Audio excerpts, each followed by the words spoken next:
Bhagyalakshmi serial நேயர்களுக்கு வணக்கம். வாங்க நாளைக்கான ப்ரமோக்கான ப்ரெடிக்ஷன் என்னன்னு பார்க்கலாம். அங்க ராதிகா நான் இங்க இருக்கவே மாட்டேன், நான் மும்பை போயிடுறேன் அப்படின்னு அவங்க அம்மா கமலா கிட்டையும் அண்ணன் கிட்டையும் உறுதியா சொல்லிட்டு இருக்காங்க.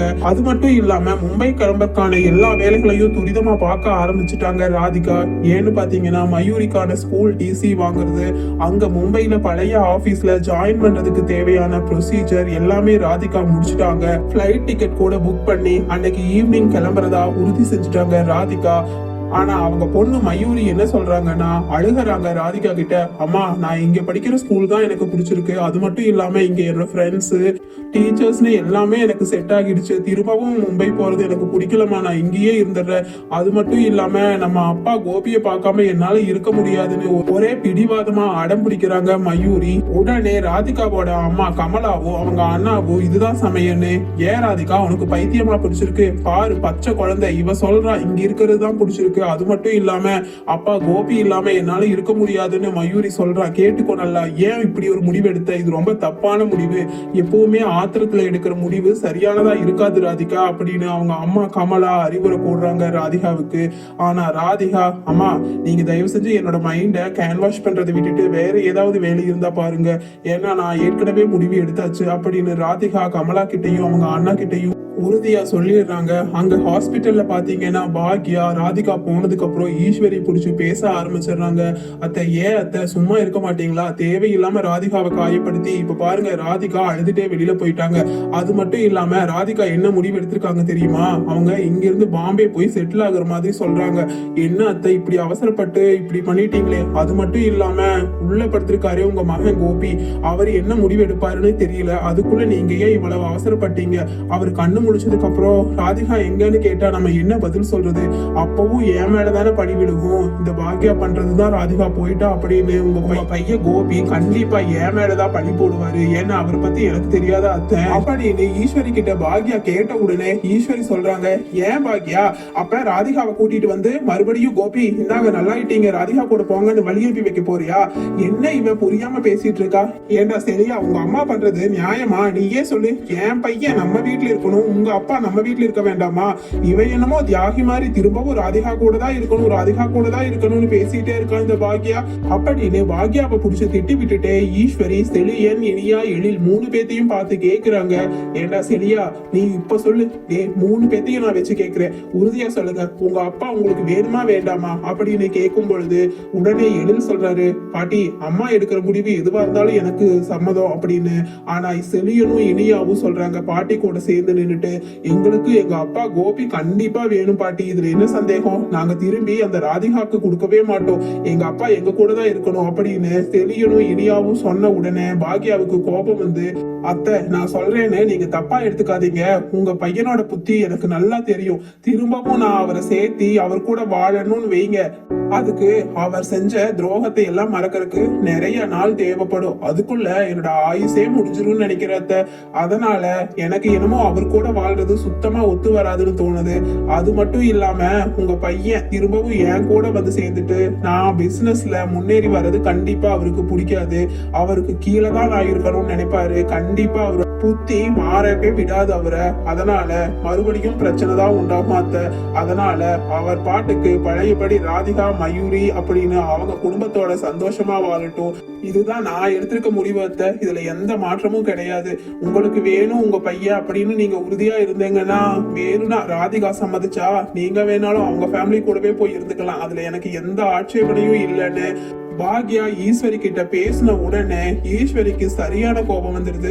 பாத்தீங்களா பசங்களா, இவ என்ன கழுத்தை பிடிச்சு வெளியே தள்ளாத குறையா, நீயும் பையனோட போடி ராதிகா வீட்டுல போய் இருடின்னு சொல்றா, உன் பையன் வேணும்னா உனக்கு இங்க இடம் இல்லை எங்க வீட்டுல அப்படிங்கிறது தானே பாக்யா நீ இப்ப சொன்னதுக்கான அர்த்தம், புரியுது புரியுது, என் பையனுக்கு இல்லாத இடம் எனக்கும் அந்த வீட்டுல தேவையே இல்லை, நான் என் பையன் கோபி கண்முழிச்சு எங்க போகலான்னு சொல்றானோ அவன் கூட தான் நான் போய் வாழ போறேன், அப்படி அப்படின்னு சொல்லிட்டு ஈஸ்வரி பாக்யா கூட சண்டை போடுறாங்க. அப்படியே கோபிக்கு மயக்கம் தெளிஞ்சு கண் விழிச்சு பாக்குறாரு. பார்த்த உடனே அவங்க அம்மா ஈஸ்வரிய பார்த்து கண்ணீர் விட்டு அழுகிறாரு கோபி. உடனே ஈஸ்வரி அவரோட கண்ணீரை தொடச்சு விட்டுட்டு சொல்றாங்க, எதுக்குப்பா கோபி நீ அழுகிற? உன் அம்மா மலை மாதிரி நான் இருக்கேன், உன் பசங்க இருக்காங்க, இதோ உன் பொண்டாட்டி பாக்யா கூட இருக்கா, தேவையில்லாம எதுக்கு மனசு போட்டு கஷ்டப்படுத்தி இவ்வளவு கண்ணீர் விடுற? இப்ப உன் உடம்புக்கு எதுவும் இல்ல கோபி, அதனால நீ தைரியமா இருக்கணும் அப்படின்னு சொல்லிட்டு ஈஸ்வரி சொல்றாங்க.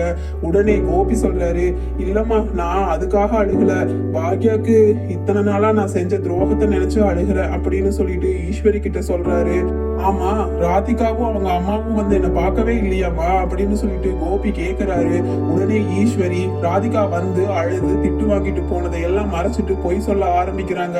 ஆமாண்டா ஆமாண்டா கோபி, நல்லா கேட்டப்போ பாக்யா உன்னை ஹார்ட் அட்டாக் வந்து இங்க ஹாஸ்பிட்டல்ல சேர்த்துன உடனே சரி அவங்களுக்கும் ஒரு தகவல் கொடுத்துடலான்னு உன் பொண்டாட்டி பாக்யா அதுதான் அந்த ராதிகாவுக்கு போன் பண்ணி சொன்னாடா கோபி. ஆனா போன் பாக்யா கிட்ட இருந்து போன உடனே அவ காலை அட்டன் பண்ணவே இல்லைன்னா பாத்துக்கவே. சரி நம்ம சொல்லாம விட்டா நம்ம மேல தப்பாயிடுன்னு ஒரு ஆள் அனுப்பிச்சு ராதிகா கிட்டையும் அவங்க அம்மா கிட்டையும் அவங்க வீட்லயே போய் சொல்லிட்டு வாங்க.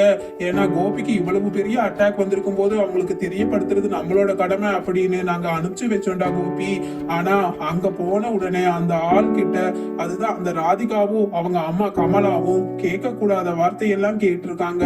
அது மட்டும் இல்லாம உன்னை எவ்வளவு கீழ்த்தரமா பேச முடியுமோ பேசி திருப்பி அனுப்பிச்சிருக்காங்கடா கோபி அப்படின்னு ரீல் மேல ரீல் விடுறாங்க கோபி கிட்ட ஈஸ்வரி. அங்க ராதிகா அவங்க வீட்டுல இருந்துட்டு பாக்யாக்கு போன் பண்ணி சொல்றாங்க, பாக்யா இனிமேல் என்னால உங்க வாழ்க்கையில எந்த தொந்தரவும் வராது. நான் இப்ப இமீடியட்டா நானும் என் பொண்ணு மயூரியும் மும்பைக்கு கிளம்பிட்டோம். எனக்கு கடைசியா ஒரே ஒரு ஆசை, அதை நிறைவேற்றி வைப்பீங்கன்னு நான் நம்புறேன் அப்படின்னு சொல்லிட்டு ராதிகா கேக்குறாங்க பாக்யா கிட்ட.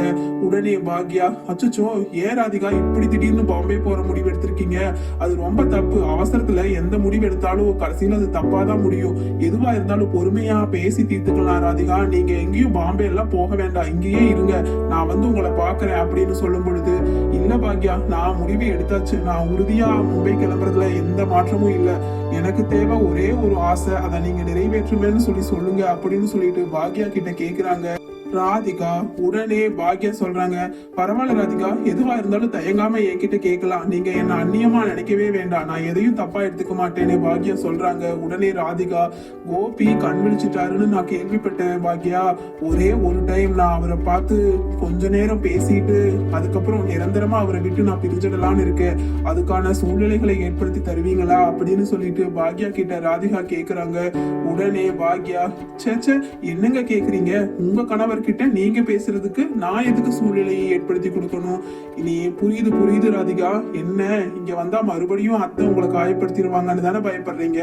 இப்போ அத்தையை நான் வீட்டுக்கு கூட்டிட்டு போயிடுறேன், நீங்க வந்து மனம் விட்டு பேசுங்க கோபி கிட்ட.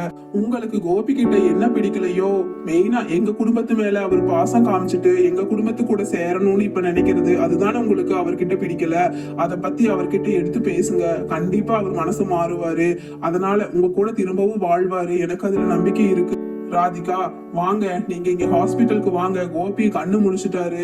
அது மட்டும் இல்லாம அத்தை 2-3 நாளா இங்க ஹாஸ்பிட்டல்லயே இருந்து ரொம்ப டென்ஷன் ஆகி பிரஷர் கொஞ்சம் அதிகமாயிடுச்சு, அதனால அவங்களுக்கு கொஞ்சம் பெட் ரெஸ்ட் தேவைப்படும் நினைக்கிறேன், அதனால அவங்களை இப்போ எழில் வீட்டுக்கு கூட்டிட்டு போயிருவான். அதனால நீங்க கோபி கிட்ட மனம் விட்டு பேசுறதுக்கு யாருமே தடையா இருக்க மாட்டாங்க அப்படின்னு பாக்யா சொல்றாங்க.